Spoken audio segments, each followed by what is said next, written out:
मोरे घर पनिया पिलाई दी है जान गे, कफन ओढ़ाई दी है टूटत ही जब प्राण गे।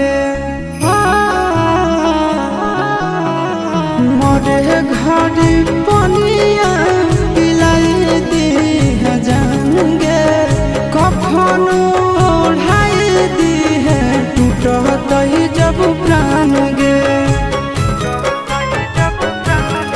हगे हमारा से तोरा जाती प्यार होता भेंट साक्षात कर लगे। हगे सोनाया गावा हो भरती पाटनवा में आके